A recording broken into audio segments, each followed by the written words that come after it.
So we're really thrilled to have Judy Aschner with us tonight. She's been a member of our organization for a really long time. And those that have heard her speak, we know she's extremely knowledgeable. She is a native from Dallas, and she is a North Texas Master Naturalist with an Entomology certification. She wanted to share with us that there's, a lot of information that, comes from the history of the area. Dallas County is part of the Blackland Prairie, and this ecosystem was historically 12 million acres. I was just astounded by that number. I mean, think about that, 12 million acres.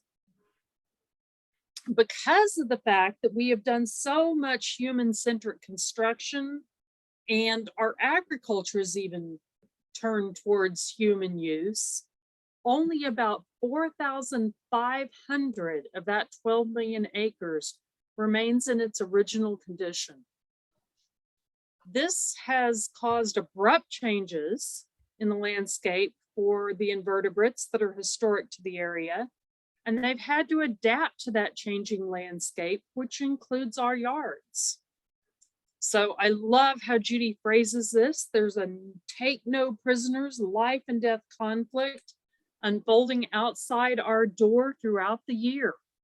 For a ticket to the show, we just need a playbook, and that's what Judy's here to give us tonight. She's going to help us with that playbook. And as a bonus, a healthy mix of herbivores and predator insects in our yards will help eliminate the need for pesticides and other pest control measures. So Judy, I'll let you go ahead and start presenting that playbook. All right, well, can everybody hear me? Yes. Okay. Yes. Make sure I'm not muted or something. Can everybody see the screen then? I guess that's my other question, since I can't see what you see. Yes, beautiful purple flower with the insect on it. That insect is actually a bee, the size of an ant, but we'll get to her later. Now, most of these pictures were taken in my yard, and I'll try to point out the ones that were not. But these are all insects that you will actually find in your yard with just native plantings and practices. And paying attention. There's a lot that goes on out there. And the neat thing about insects is you never know when something really cool is going to happen. And I have a couple of pictures in here of some really cool insects. So we're going to start off with a quick primer here on the major orders. So there's the dragonflies and damselflies, that's the Odonata, and then ants, wasps, and bees. They are all related to each other. Flies, which is really about the coolest order when you learn about them. Butterflies and moths, they are both in Lepidoptera, and they get a lot of course press because they're so pretty. Beetles, which is the largest order by far, and then the true bugs, which is the Hemiptera order, which has a lot of interesting other characteristics also. Since we're in the Water Garden Club and they've been around forever practically, we'll start with the dragonflies and the damselflies. This is one of the very oldest orders. It is, they've been around for 300 million years now. And they arose from a different lineage than other insects. They have some different characteristics in their muscular structure and their wings. They can't fold their wings up like everybody else can. So, well, the damselflies do, but the dragonflies, at rest that they always have their wings open. Being around for 300 million years, I guess, is why they have managed to really get down hunting and flying. So if you have an open pond in an area that's large enough that they can course it and you can watch them, nothing flies like a dragonfly. The neon skimmer that's down here in the bottom left is really something. And when they are very aggressive, the males, when they patrol their ponds. So when another one shows up, they're going to run them off. Well, you got to keep your eyes on them because they will go straight up 20 feet, straight left 20 feet. I mean, they move in every direction so fast, you can barely even follow them with your eyes. And it's just amazing to watch them. They're also really good at having sex while they're flying. So not everybody can handle that. And they will lay their eggs in our pond. So the females usually, especially with the neon skimmers, the females will lay and the male will patrol to make sure that nobody other interloper shows up. They prefer, like I said, they prefer some open water. Now, this damselfly at the top, they're a little more dainty. They can be as long, but usually not. But they always have a very dainty abdomen, and their wings fold at rest. This one here is eating a ant, which is interesting because generally they can only catch prey while they're flying. They use their legs to kind of scoop it up and basket it up. If I can find my, there we go. Now, these two pictures here, these two shows sexual dimorphism because that is a male, the blue one, blue dasher, and the yellow below is the female. And so with a lot of the dragonflies, they will be different colors or different color phases from each other. So it makes it a little more challenging to try to match them up when you see them at your pond. Their larvae are aquatic, generally 1 to 2 years. So if you are not keeping a crystal clear pond at the bottom, which mine is not, it has some leaf matter and there's tadpoles, there's spiders, there's a lot of things that live in and around my pond, then you have a habitat for these naiads, which is what their larval stage is called. They're very aggressive predators in themselves. And they have, if you ever get a chance to look at a video, they have their bottom jaw shoots out and grabs the prey and then comes back in. And they're, like I said, they're pretty aggressive predators. Now, after they are ready to emerge as adults, they will leave the pond. They will find something. This one here in this picture is obviously on a pond plant, but you'll also just find them on rocks or structures around the yard. And in just the same way as a cicada, the back will split open and the adult insect will emerge.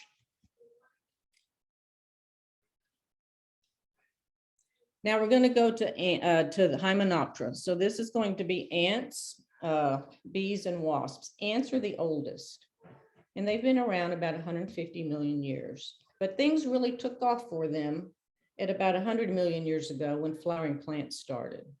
So the order Hymenoptera, which is bees, wasps, and ants, and flowering plants, all radiated across the globe at the same time.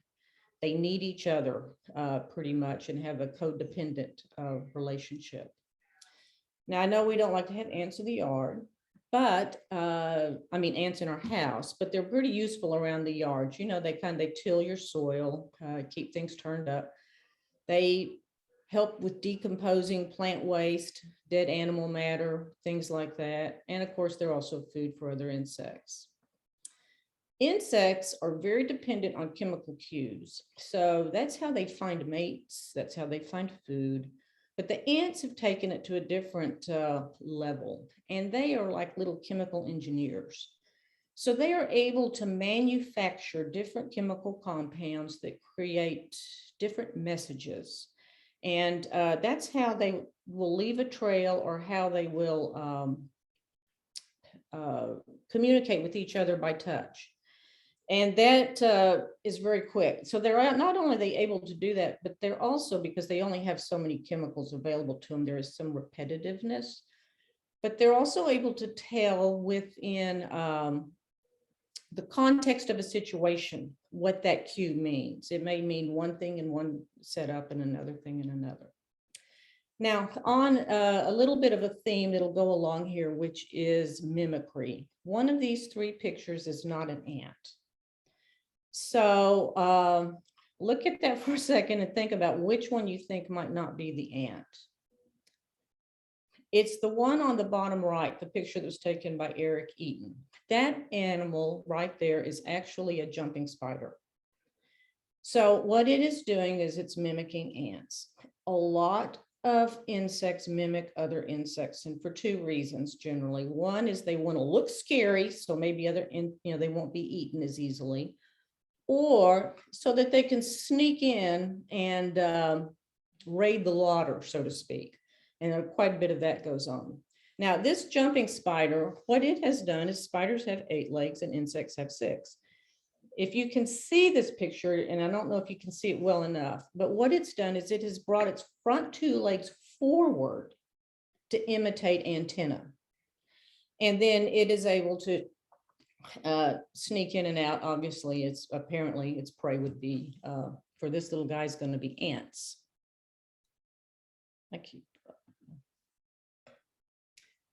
So deriving from ants were wasps. And the first group of wasps, I believe, the first group was the Vespidae wasps.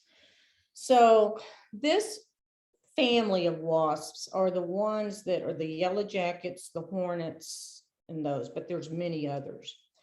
They can be identified by, if you'll look at the wing, probably the one on the top right will be easiest. So you see that real long straight side on the inside of its wing. The Vespid wasps all will have that very straight line. So what they do is when they stop flying, they literally fold that wing in half. So what you see, that's that straight line on the inside, what you see is that's the folded edge of their wings. It makes it very easy to identify them. These wasps, most of them construct paper nests. There are, though, like this solitary potter wasp. This is a Vespid wasp, and it's making a mud tube. So with insects, there is always an exception to the rule. There's just so many that there are just exceptions around.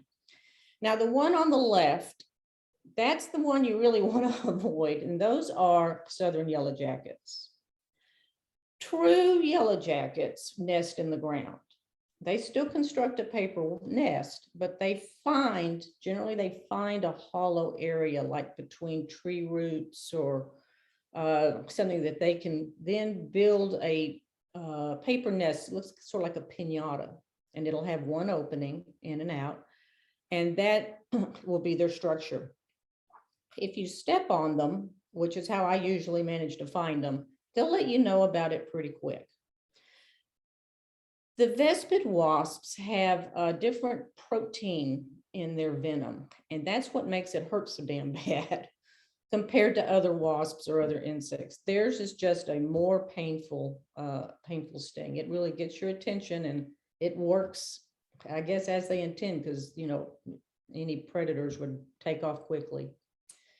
These all feed masticated insects to their young. So they are looking for dead animals, perhaps, or for insects. Most of the time it's caterpillars. Caterpillars, I had somebody ask me not too long ago, what good are moths? Well, what good are moths is that they feed everybody else. Birds cannot raise their young without caterpillars, really any of them. And these wasps also spend a lot of time chewing up caterpillars and giving them to their young. Now, around your house, the thing you need to pay attention to, though, is if you have a nest of these, of any of these wasps, is that they will tend to be the most individuals and the most aggressive in the fall. The nest always dies at the end of the year and is not reused. So that family unit does not survive until next year. Just new mated queens would carry on. But by the fall, there's not as much food. There's more insects to feed, and so they're just a little more aggressive. The yellow jackets, there's quite a few black and yellow striped because they're mimicking the scariest wasp out there of wasps that are not yellow jackets. They're nesting in a paper nest above the ground. That is not a yellow jacket. This fine-backed paper wasp in the bottom corner, they tend to like to nest frequently in our entryways or our porches, around human structures. They make a little paper nest. That one's actually very docile. I've never been stung by one, despite the fact I have them in places where I sit all the time, or I've had them nest in my foyer, coming in and out. And so they're not really any trouble. So moving along to the non-vespid wasps, we'll look at a few others here. Solitary wasps and solitary bees are, the mothers are not going to ever be aggressive. So this mother is like a single working mother that has to build and construct and provide her nest and provide for her young all by herself, and she can't afford to get killed in a bar fight, or then her progeny will not survive. So they will not be aggressive towards you unless they have no other choice, like you sat on them or something of that nature. Now they have a different type of venom, because these wasps all paralyze prey, and they provide a bunch of paralyzed of whatever their type of prey insect is for their young to eat when they hatch, as opposed to killing it and masticating it. So this mud dauber up in the top right, or top left, you'll probably see those. I get them around my pond a lot because we have water and we have wet areas. They're not aggressive at all. Now the mud tubes are a little bit of a pain in the neck around the house, and I understand that, but they're not aggressive at all. But these guys all perform pretty significant pest control. So the mud dauber likes spiders. That's what they provision their nests with. And I opened up a tube last summer to see what was in it. There's one egg in there and 28 spiders. So they're pretty small spiders. I mean, they weren't like wolf spider size. They were the smaller spiders. But that's what they are doing. They're paralyzing spiders, putting them in the tube, and then laying an egg in there and closing the end up. The great gold digger down here on the bottom left will nest in the ground. And so it's going to, most Hymenoptera nest in the ground, and it's going to dig a hole in the ground, and it's going to provision that, in its case, with crickets or katydids. So it's going to paralyze crickets or katydids, and it's going to drag them down there and pop an egg on them, and that'll be it. Now, this little wasp that you can barely see, that right there is the wasp. This picture was not taken at my house, although I get these at my house. This is a praying mantis egg case. So after the praying mantis has laid the case, it hardens, and it's pretty hard. This wasp does not have a stinger, but what she has is a very refined ovipositor, and she can drill it into this praying mantis egg case and lay an egg on the praying mantis eggs. And her young will hatch first, and then it will eat the praying mantis larva. And then right down here is a braconid wasp, and they mostly parasitize or Lepidoptera. So generally they're going for like the little tiny moths and things like that. A lot of wasps are tiny, and I mean tiny. If you've ever stood out and looked at the flowers, you know, like in your yard, and it looks like there's a lot of little gnats flying around or whatever, those are little bees and wasps. There are wasps that are so small that you can't even see them really without a magnifying glass. I mean, you know, down to a millimeter in size. So this little one is quite small, and a lot of them are. Now, everybody's favorite in this order, of course, is always the large bees. Like when bumblebee shows up in the yard, that's pretty exciting. So there are, I don't know, 40 bumblebees in North America, I think. But pretty much you're only going to see one here in this area, and it's going to be the American bumblebee.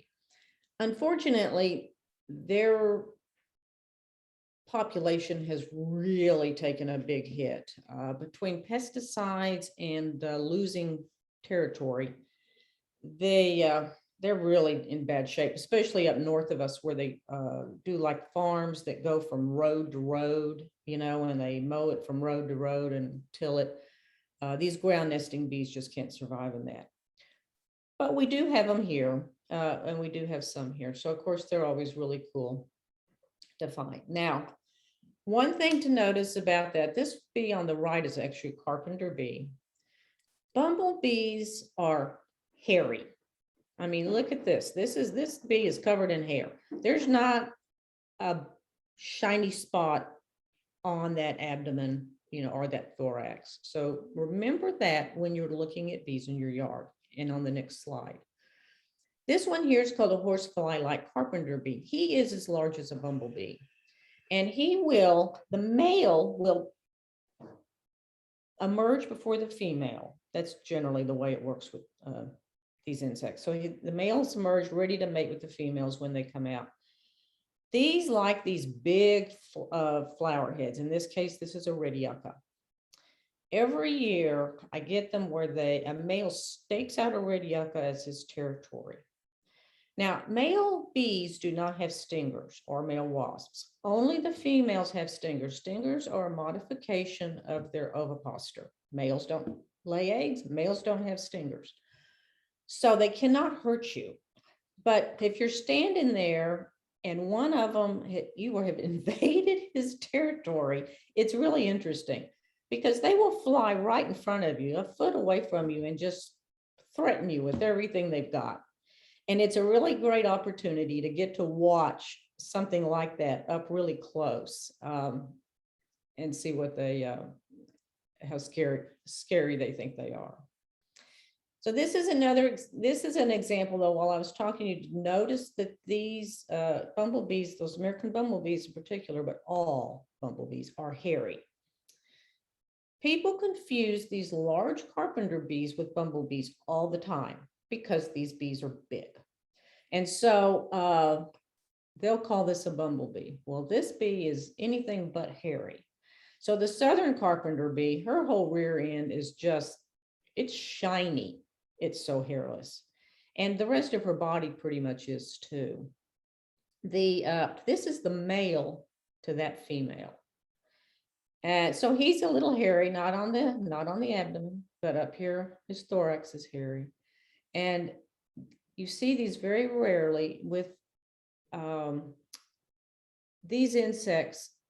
You don't need very many males. The women do all of the work and the males just show up to mate and that's it. So there are not going to be as many males. And so you won't get the treat to see that very often. If you do, really pay attention. Now, the other one that's common here is the eastern carpenter bee. It's similar to the southern in that they are both black, but the eastern is more hairy. And you can, on the thorax, and you can see that here, it's fuzzier. Fuzzy would be a good way to put it. With the eastern carpenter bee, the males and the females look alike. With the southern carpenter bee, this is the female and that's the male. These guys like to nest in decaying wood or large plant stems. They're not going to chew down a brand new deck or anything like that. But if your deck's rotting in one corner, they may take advantage of that and nest in there. Where I get them nesting a lot is in the stems of my Texas star hibiscus and the stems of my red yucca. So that would require a little bit different management as far as like plant cleanup. And you need to pay attention to where the holes are and where the progeny are and try to work around that. If you have to cut your stems, you need to cut them and you need to stack them somewhere. Do not throw them out. Don't throw out any flower stems without really looking at them because they could all be harboring little baby bees. So these are some medium bees.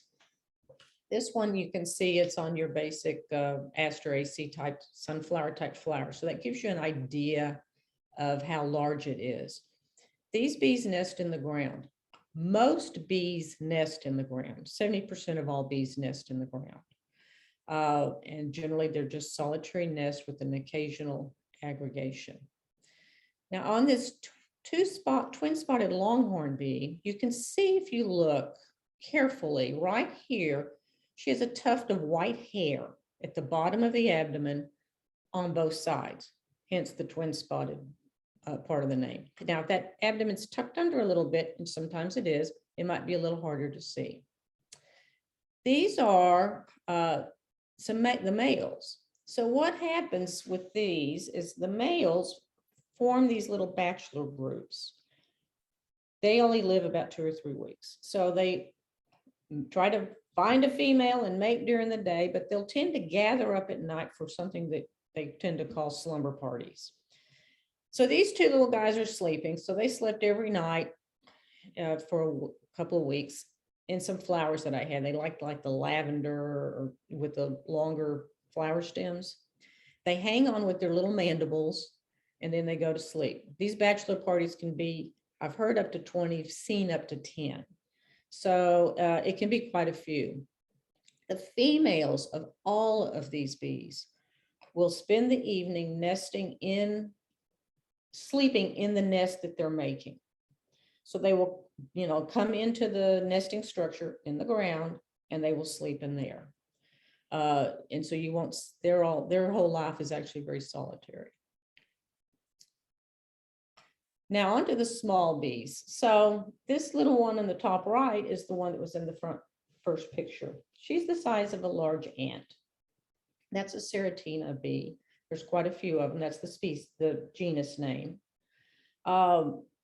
She nests in flower stems, and I mean like little flower stems, like just any little stem that's pithy that you have growing in the yard, like little sunflowers and things like that.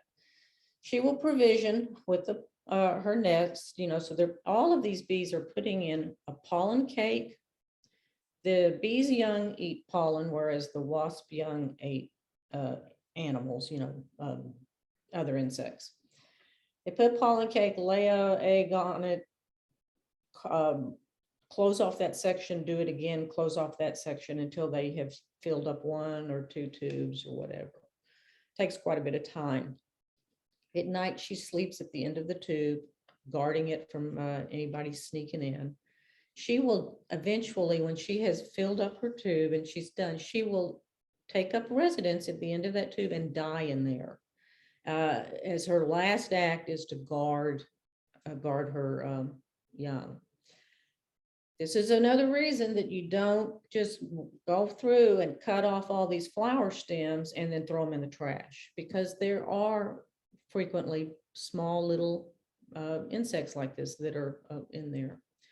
This one on the left is a Dianthidium. So there's a couple of genuses, a Dianthidium and Anthidium, that look sort of the same, and they're almost indistinguishable just looking at them.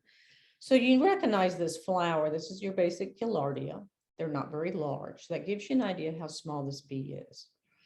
And it's very brightly colored. These either will build these little resin nests. Some species build a nest with resin that they harvest from the plants, and a few little like sand grains, things like that. It's a little hard case, and they'll build it around a flower stem. And then some of the other species will nest in the ground. Down here at the bottom is a metallic sweat bee. There's several different species we get in this area. You cannot miss them because they are so luminous green, especially if it is a sunny day. They're really pretty. They're in the summer and into the fall. The Dianthidium is mostly in the summer, kind of goes a little bit into the fall. The Seratina is late spring and early summer. So they all have different seasons. Now the mason and the leafcutter bees are somewhat popular. This is a mason bee. They're the ones that you build the little houses for, or they will nest in tubes, structures like that. They don't build a nest, they find something and nest in it. This is your first bee in the spring. This bee starts coming out when it's about 50, 55 degrees during the day. You'll notice them versus, let me go back one. So this, well, you can't see it very well, but this bee is, iridescent also, but it is longer and thinner. This mason bee is round. That little butt is just round. This is round and this is round. When you see it, it looks like three little round pieces. Oops, I went too far there. Three little round pieces stuck together. And then next over here is a leaf cutter bee. Now down here in the bottom is a leaf that has been attacked by a leaf cutter bee. So you can see all of the little circular cuts that have come out of it. It only takes them a couple of seconds to cut those because they are already got the machinery going when they land on the leaf, and then they cut, they already are taking off and gone. It's very quick, but it's a good thing because it takes a lot of leaves to line their nest. So this one up here, the picture of this one, which I did not take because, I mean, you don't even see this happening because it happens so quick. What they do is they take those little cuts and they roll it up like a little burrito, and then they put it into the tube of wherever they're nesting, and they will line the natal nest in there, then put the pollen in, lay an egg on it, and then they will close it up with a nice round circle as opposed to an oval cut. This one down here is a also nest in the ground, and she carries her pollen on her belly. She's an Andrenidae, and they all nest in the ground. So real quick, and then we'll move on. Things that you need for bees. This one here is a coletus, and they are nesting in the ground. They'll nest in aggregations. There are no bees that have group hives except for bumblebees and honeybees. Every other bee is on its own, but they will frequently nest within close quarters to each other. So if this is an early spring bee right here. So when they are nesting, if they have found the perfect little sandy spot, you may have quite a few holes going at the same time with bees coming and going, but each one is an individual nest. Here on the right there, that is a bee hole. It's hard to see. So you can see this is not a very big thing. So that's what you'd have to pay attention to. This right here is a carpenter bee in a red yucca stem. So that is that's the hole that they have, their mother had cut out, and then she had gone in there and had provisioned, and these are the next year's when they're coming out. And then this is your basic bee house. Do not buy a bee house and leave it up in perpetuity without any care, or it'll just turn into a parasite hotel. You need one like this that you can take apart every year and kind of clean it to reuse it. So real quick, before we go into flies, we're back to mimicry. There's a lot of flies that like to look like bees. And the reason for that, obviously, is a bee is going to be less likely to be preyed upon because of the stinging. The fly doesn't have any such defenses. So it is to their advantage to try to look like a bee, and a lot of them do. So when you see them, there's all these tips, but the easiest thing to do is look right here. A fly's antenna will always be short and kind of like coming right out of the nose. See this one here, this is a fly. See the antenna right here is short and coming out of the nose. A bee's antenna is long. Here's a bee. There, this is a bee. See, these antennae are long. They are not short and coming out of their nose area, or what we would analogous to a nose. The other thing is the eyes. So these flies' eyes, you can see they come around on the top of the head, and they come around on the top of the head here. Frequently, there's a male-female difference, whereas the male flies in a lot of species, the eyes actually almost just meet on the top of the head, and the females are a little further spaced out. But either way, no bee is going to have, or wasp is going to have eyes that are up here on the top portion of their head. So you can see this eye here or here. And get used to those cues, and then you'll know in a snap what you're looking at. So all of these are flies. This one here is a Palpoda genus, and this fly looks very convincingly like a honeybee. It's the exact same size. It's fuzzy. It's striped like a honeybee, but you can see now there's these big eyes. This one here, there's a lot of them that look like this with this striped back end. Now, this does not very convincingly look like a bee as much as the other one did, but it can resemble a wasp. And so this is obviously a tactic, once again, to try to keep it from being eaten. This one over here has got this very long and bendable abdomen. So this is mimicking a like a wasp with a lot of the wasps have very long abdomens, and that's what the mimic is here. So this one's larva, they can tend to feed on small insects. And most of these do, actually. All of these larvae, the fly larvae, are carnivorous, and they're really your best friend because they are, and we'll have a slide later that shows how much they can eat. Now, this one right here is one of my favorites. This was in my yard. This fly looks like a hornet. I mean, it looks like a hornet. You can't maybe tell it as well in this picture as you could in real life, but it really does. Very convincing job. It even goes so far, which you can't see here, but a fly's wings are not shaped like, if you remember that Vespidae wing we talked about that was folded linear with that straight edge. The fly still has a full wing, but it has a dark stripe that goes down the middle of it, so that visually it mimics that folded wing of the wasps. Another way to tell flies from these flower flies from bees or wasps is they hover, and they hover really well. If a little guy like this is, you see him holding his position in front of a flower, just like a helicopter, that's a fly, because no bee flies that well. So you see them, and you will, when you start paying attention, you'll see one, it'll just be zeroed in on something, and they may move up or down, but they're really zoned in. And anytime you see that, you're looking at a fly. Now, these right here are very popular, and these are called robber flies because, well, I don't know why they steal another insect's life, I guess. I'm not sure.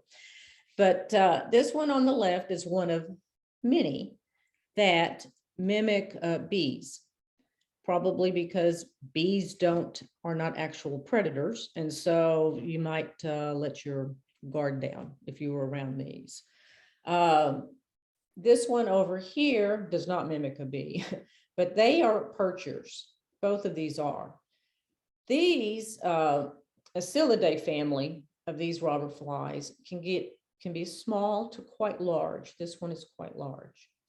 And both of these different types will perch on the edge of vegetation. And when they see prey come by, they jump out, grab it, and take it to the ground. And that's where they subdue it. So I've seen both of these things happen in my yard. I've watched this guy over here on the left.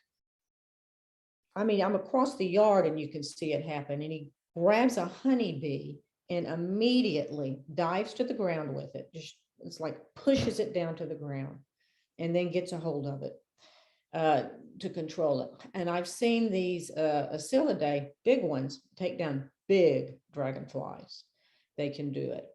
This family is actually huge, and the theory on it may be the reason there's so many species is that they have perfected perching from different levels. They're looking for different kind of prey, and they're looking at them from different levels. The one I saw that took down a really large dragonfly was up actually pretty high when he grabbed it. I think he was on a tree branch, and he took that down. And then in the other flies, you can see this one here, once again, is imitating the wasp look. And, but that wing here, you can see that dark stripe that's in the wing to make it look like it's a Vespidae wing. All of these flies are predatory. They're not like the flower flies where the adult is eating pollen or whatever. These are also predatory. This one here is a tachinid fly, and they will lay their egg either on another insect on its back, or like where their larval host might come by and eat it, like a caterpillar. In one case, they may lay eggs on leaves that caterpillars are eating. Or if you really start paying attention, you may see an egg laid on the back of another insect. The egg hatches, it bores its way into the other insect, and then it eats its insides out. It saves the vital organs for last, so that that insect is still plodding along, doing its thing, while this larva is continuing to grow inside. These little green ones are very common. I see them in my plant matter all the time, and they eat tiny, tiny things. That one actually, it's hard to tell, but it actually has a gnat in its mouth right there. They'll eat mosquitoes, gnats, white flies, a lot of those little plant pests like that that are on your garden plants.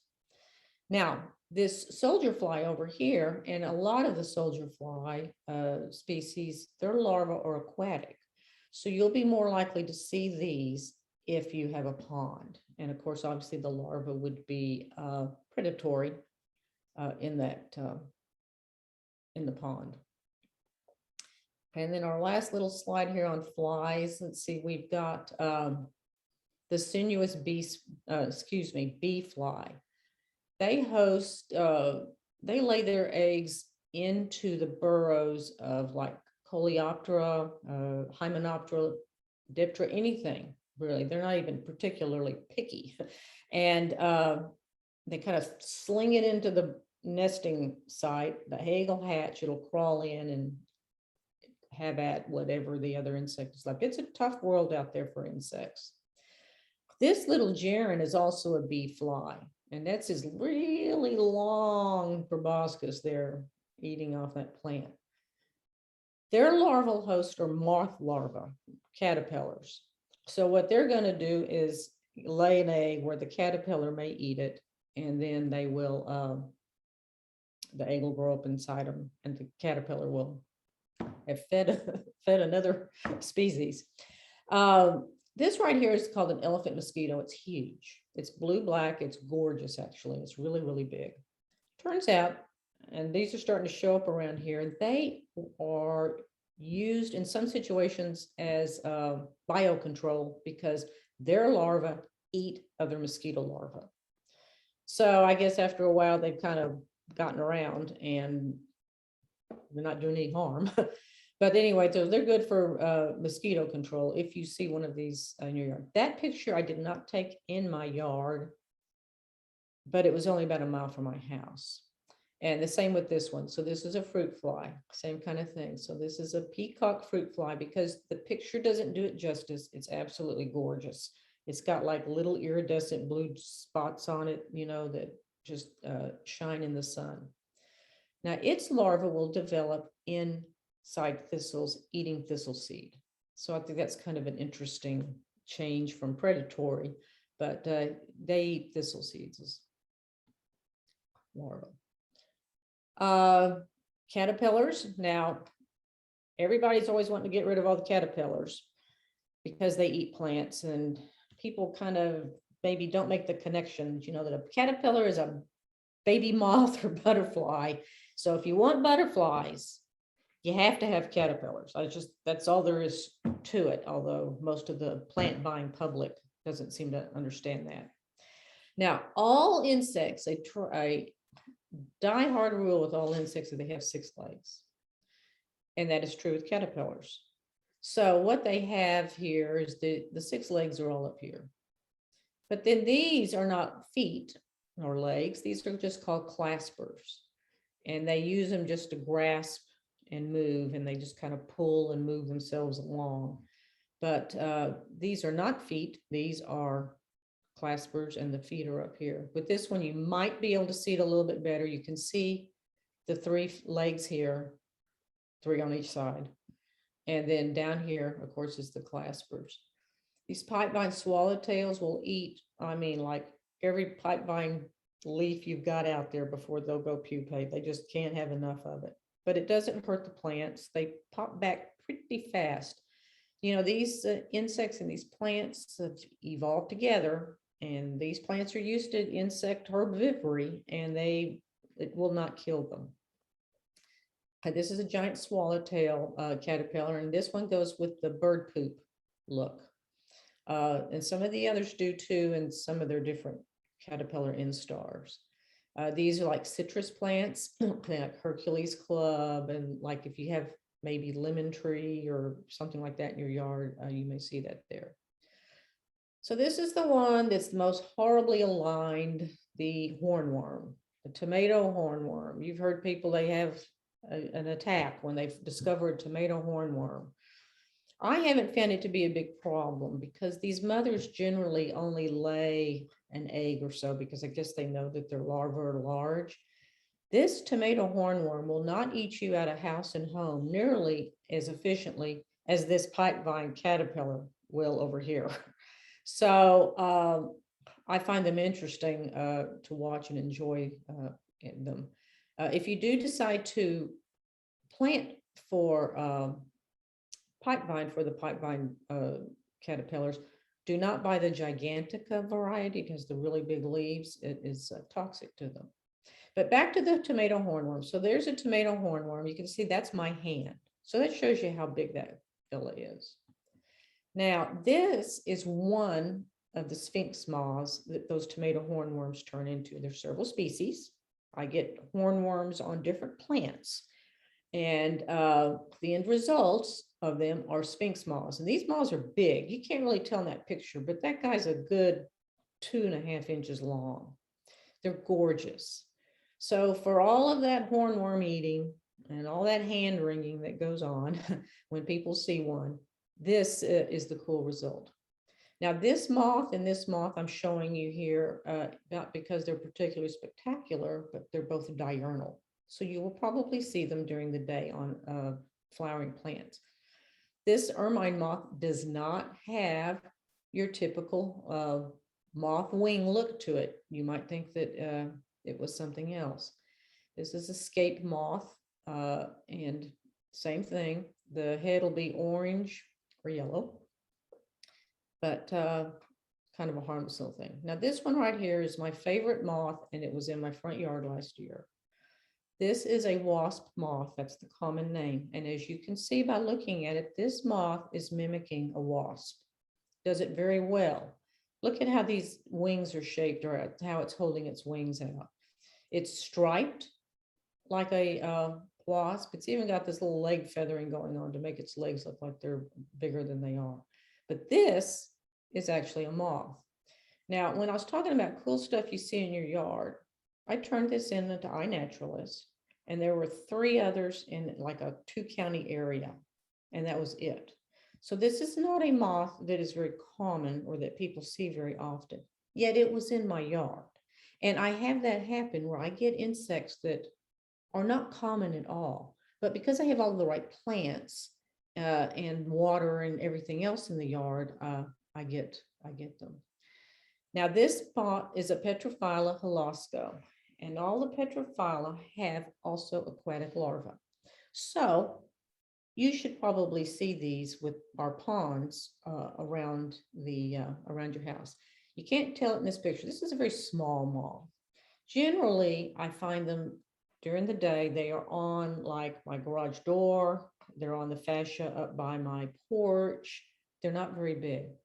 But when you get one where the sun is shining on it, there's 3 on each side, 3 little blue luminescent spots that just glow when it's sunny.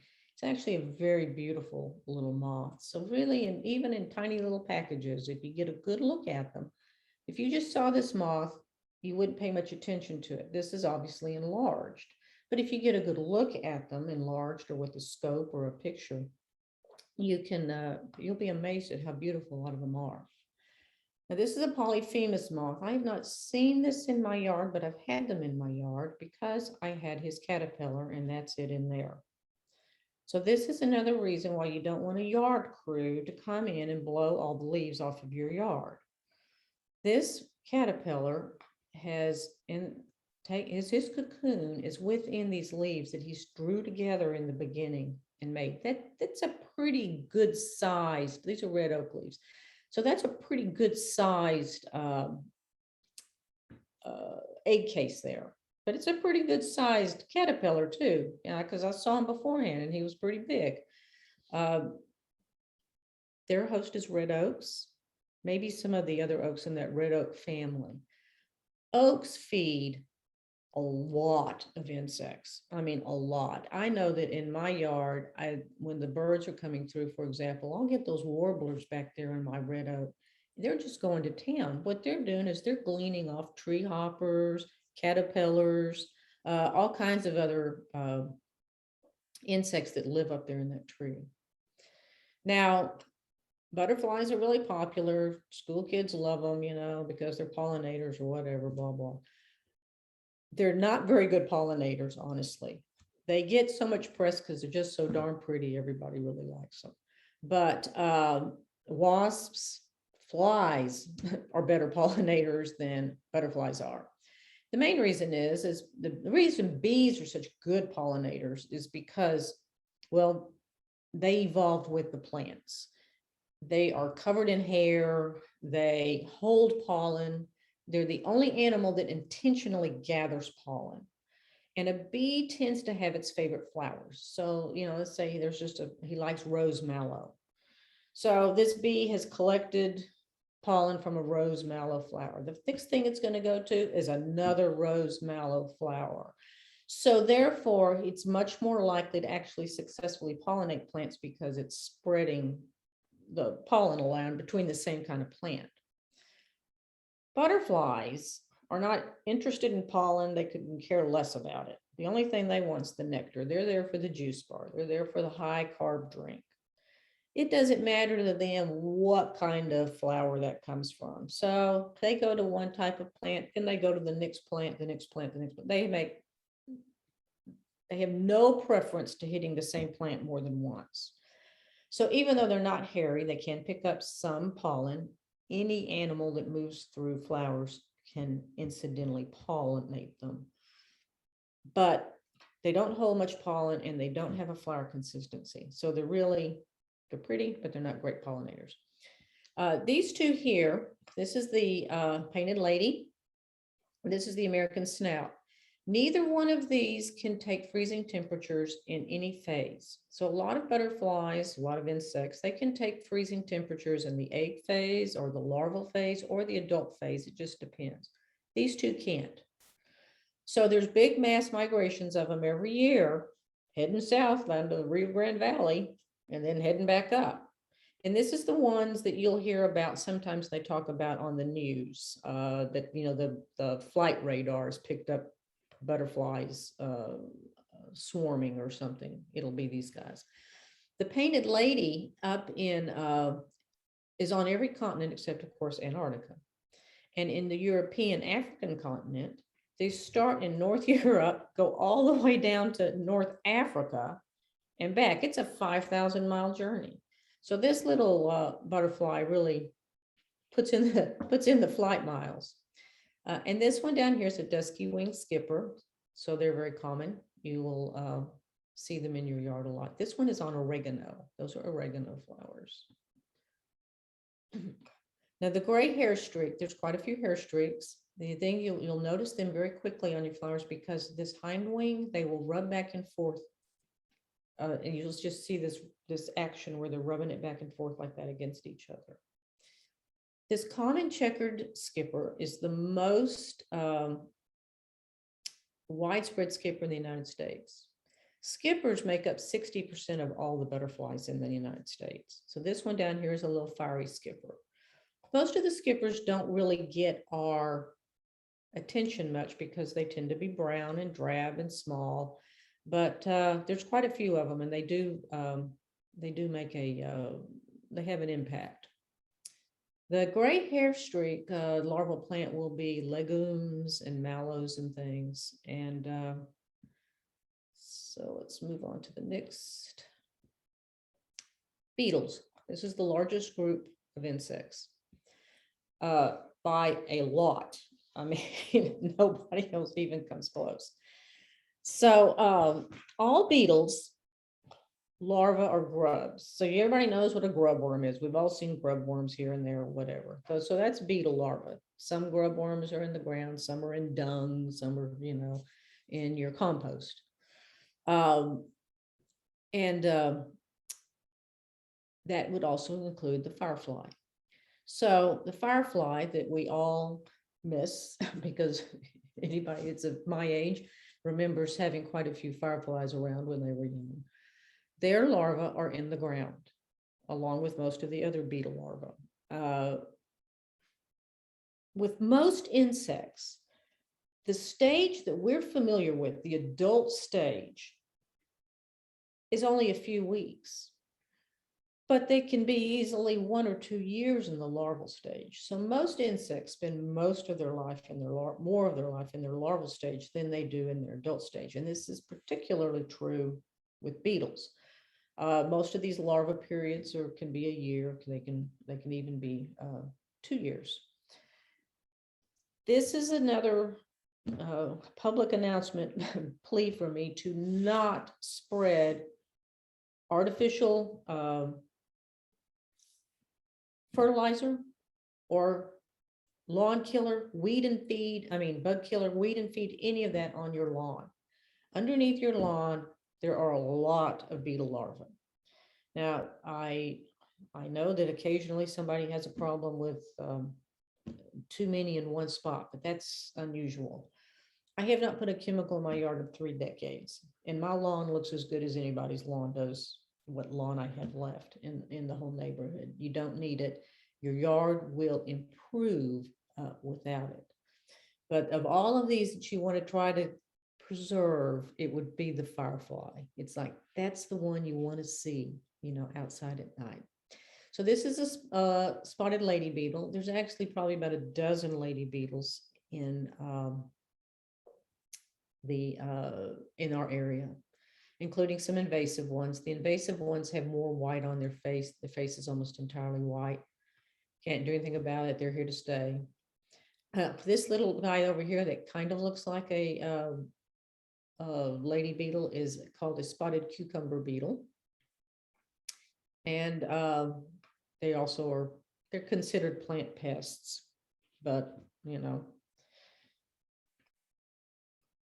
Now, this is a weevil, and I put him in here because, well, first of all, weevils are really cool. Second of all, weevils are the largest family within the beetle order. There are 250,000 species of weevils in the world. I mean, that's a lot of weevils. So they're really pretty cool. They always have these elbowed antennae. But the main reason I put this picture in here was I wanted you to see how beetles fly. This is the top wings. So they have 4 wings, just like everybody but flies, or what. So they have these top wings, and then they have these hind wings. Now, every beetle has their wings are delineated by a straight line right down their back, just like you see here. See, there's a straight line. You'll see some things that people confuse them with here in just a second. Straight line beetle. The top 2 wings are called elytra. And what they do is they pull them up, like you see in this picture. The bottom wings fold out, and the bottom wings are the ones that are actually doing basically most of the flying. The thing that's handy to know about this is you'll know real quick if that's a beetle you see flying, because that's not a very efficient flying method. So it's going to be like a poor flyer from one way to another with these 2 really hard wings sticking out. When you see that, you'll know beetle, not something else. So that's kind of an important thing to know. This little guy right here preys on other beetles and other insects. So he is a predator, which would be considered handy to have around. This little beetle here is actually a plant pest. It's called a flea beetle because if you can see these beefy little thighs back there, look, he's a good jumper, and he can go pretty quick. So then this next order is called true bugs. True bugs, I don't even know why they call them true bugs. I guess it's just the first one that they started putting together. This wing, if you could see it better, it's too bad you can't, but this wing here actually crosses over. These wings cross on true bugs. True bugs are the ones that you may confuse occasionally with, is that a beetle or is that a hemipteran? And the wing thing is going to be what tells you it's not. They have a large percentage, maybe, I don't know, 50-50 of herbivores and predators. So there's just as many true bugs that eat other bugs as there are that eat plants. So this one here is a large milkweed bug.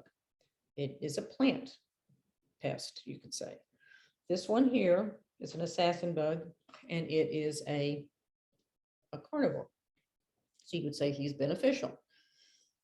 All true bugs' mouth is just like a stylus. They generally fold underneath their head down towards their belly or across their belly, depending on how long it is.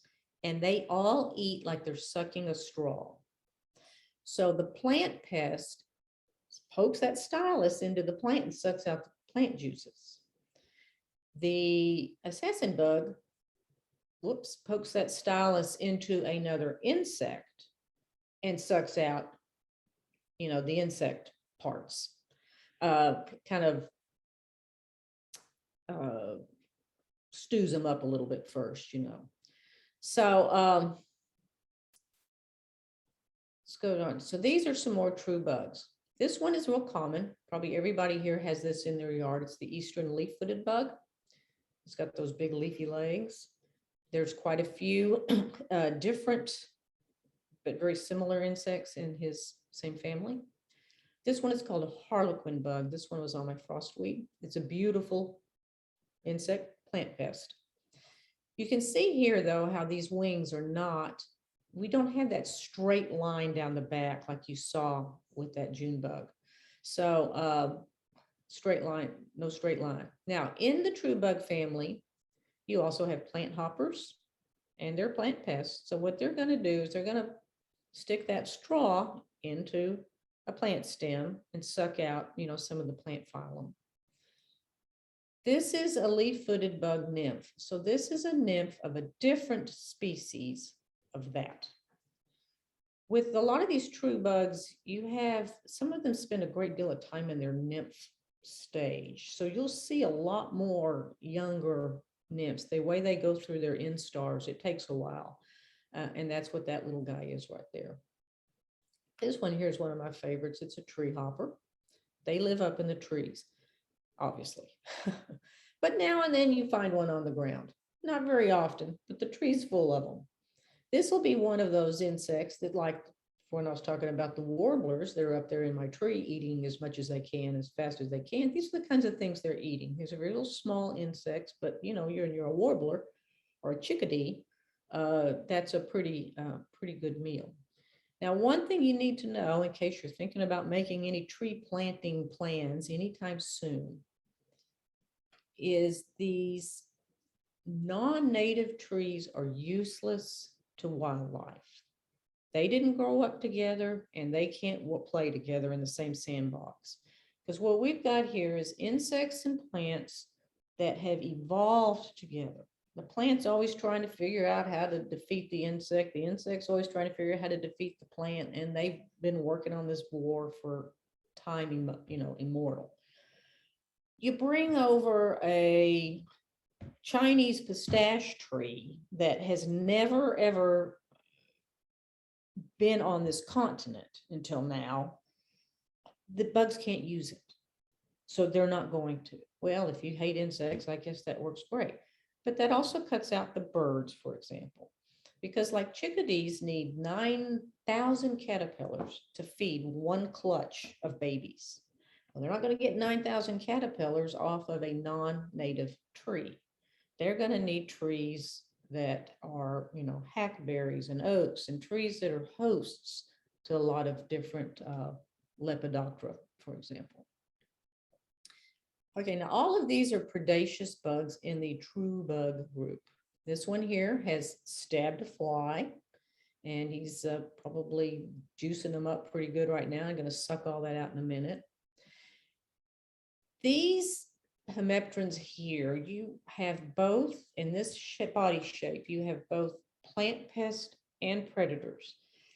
The general rule is the ones with the big pointy shoulder pads are the predators. And then the ones with the more slopey shoulders are going to be the plant pests.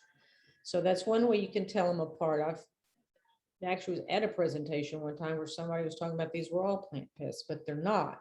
And as a matter of fact, one of your best guard against being overrun with plant pests is the predators. I mean, they're out there working all day long, trying to find stuff. These right here are quite impressive. This one's, I don't know, 1.5 inches long. This is a big, or at least 1 inch. This is a big bug. Right here, you can see his pointy stabby bit where he's gonna take that stylus and just jab it into whatever he plans to eat. You see one of these, do not pick it up, because when he pokes you with it, I can tell you for a fact, it really hurts. And so be careful about that. Don't make that mistake. This one's called a wheel bug. On the back, he has this, and I don't know why, this wheel shape that stands up, I guess because it looks scary.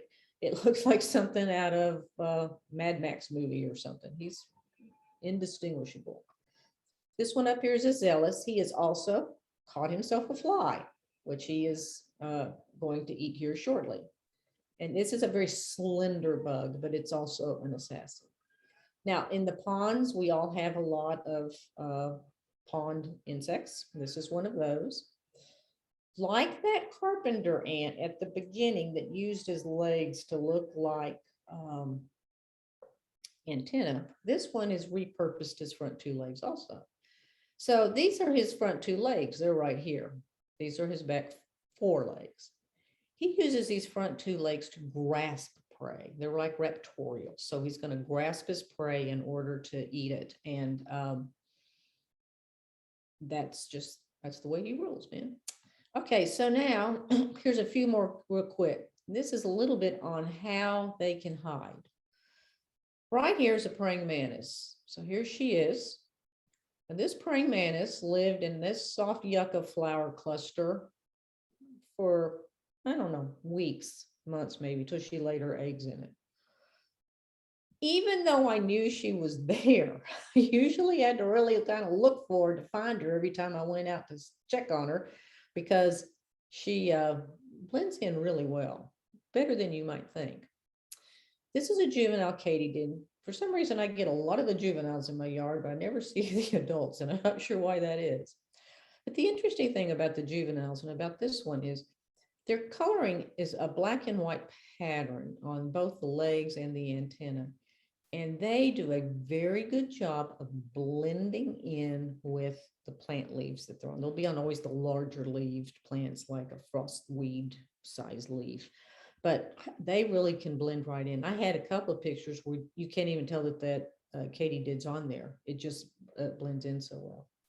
And then this is a green lacewing. And of course, she's not necessarily known for looking like a leaf so much, but she is green in coloration.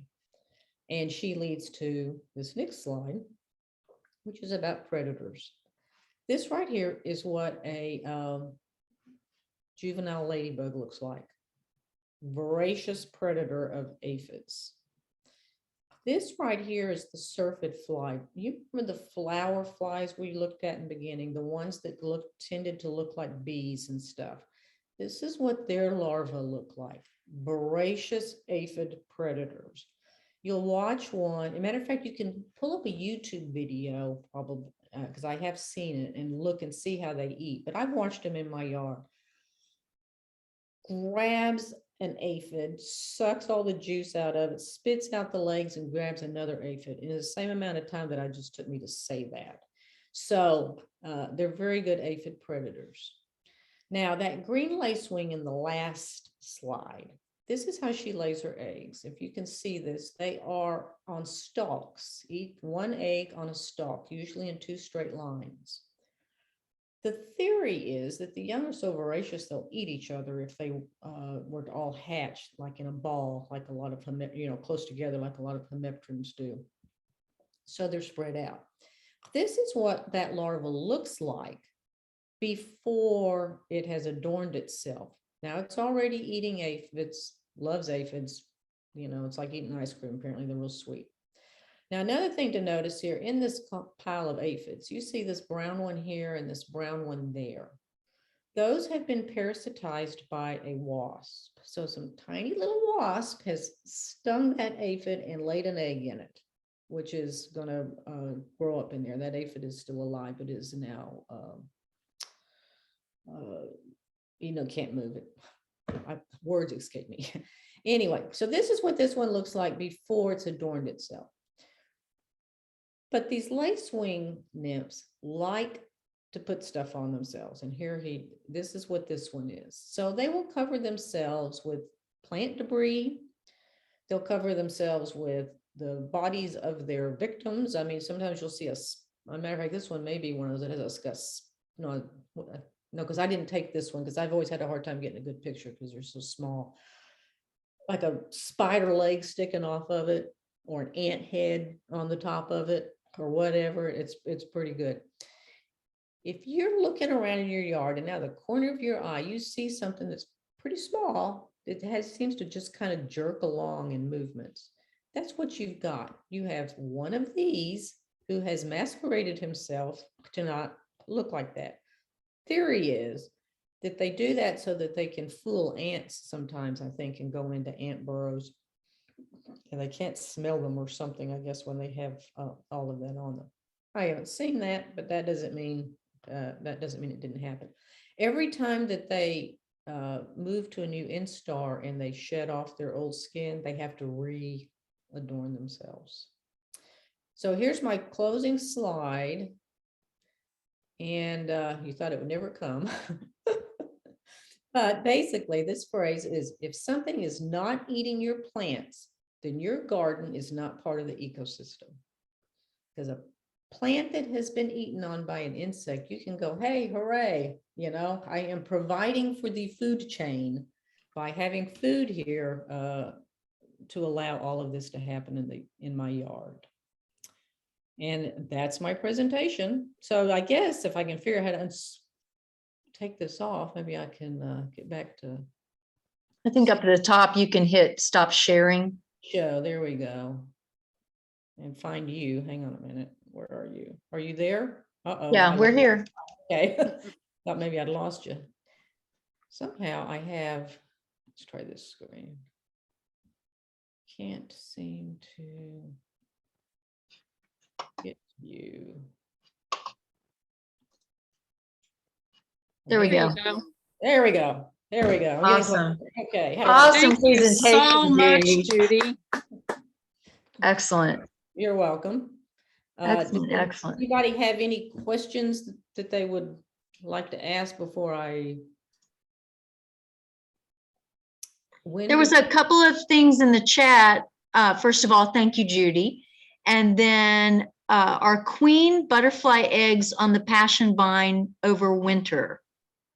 And when do praying mantis eggs hatch?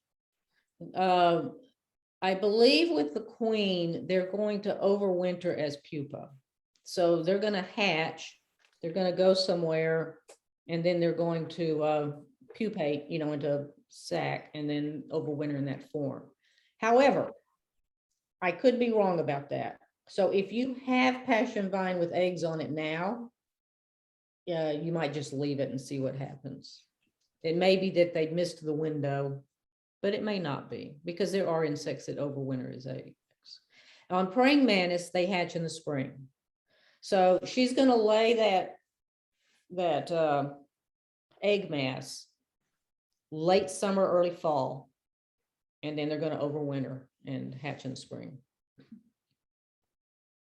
So one year I cleaned up all my dead passion vines and got rid of them. Mm-hmm. And then the next year I didn't have any butterflies. And so that makes me wonder and this year I just collected all the dead vines and stacked them in the back of my yard. Mm-hmm. Well, of course, if you didn't have any, did you have any passion vine the next year at all? Yes. You did have, but you just didn't have that passion vine. Well, of course, it's hard to ever make a case with just one example, But usually with the fritillaries, which are the ones on the passion vine, they do not pupate on the vine.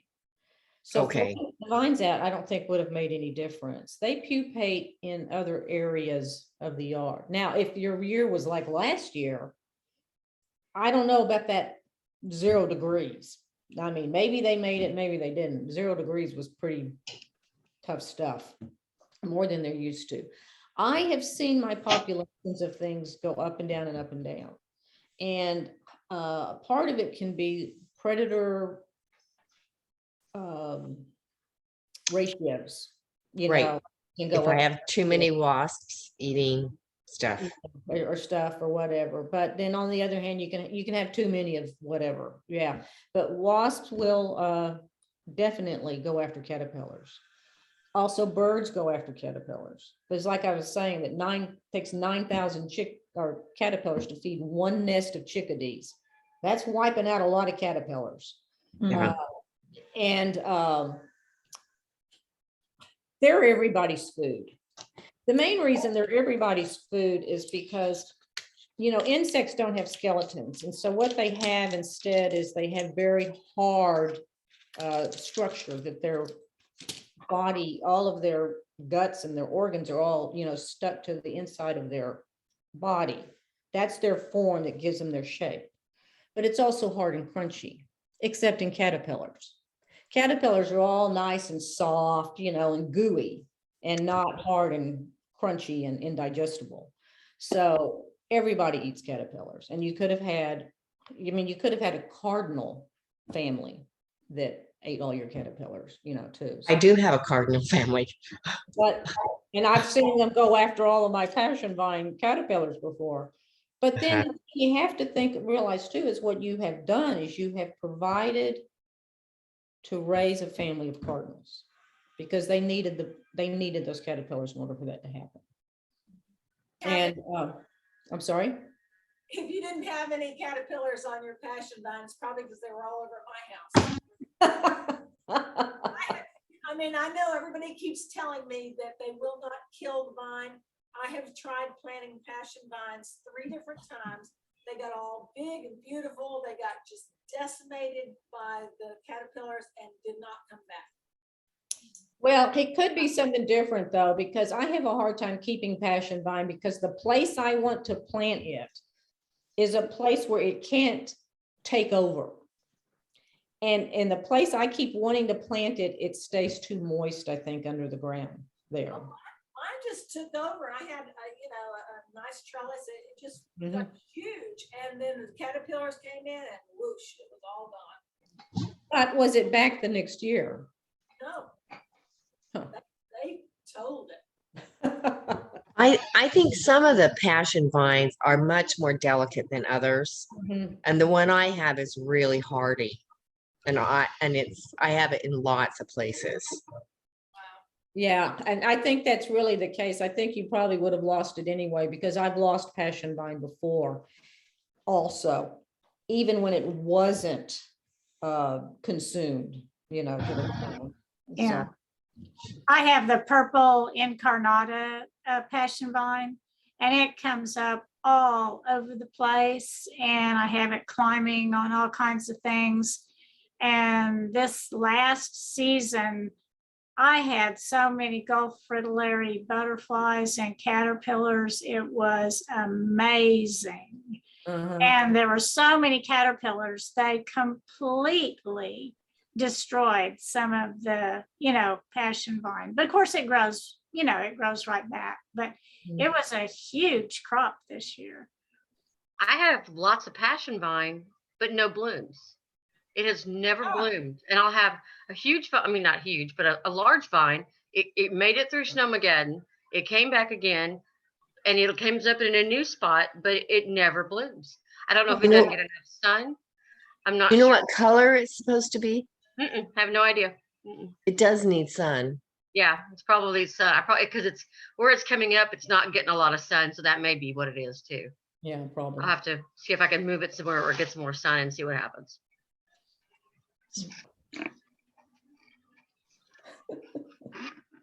Any other questions, comments? All Bug right. stories, something bugging you? That was very educational, We Judy. learned a lot. Yeah, that's great. Mhm. Excellent. Now just you go out in your yard, you can start to get a better idea of what you're looking at. Because some of these things, the beetles, the hemiptera, they can be tough to figure out. The flies, that look like bees and wasps and stuff, they can be a little challenging. I've taken some pictures of my lilies that have what I thought was a bee on it, but I think it was a fly now that you say that. So, but they look like tiny little wasps. You know, Uh-huh. could be, but like I said, I have to go back and look at my pictures now to find out. Yeah, do that, Mhm. because they will, those syrphid flies, which are the ones that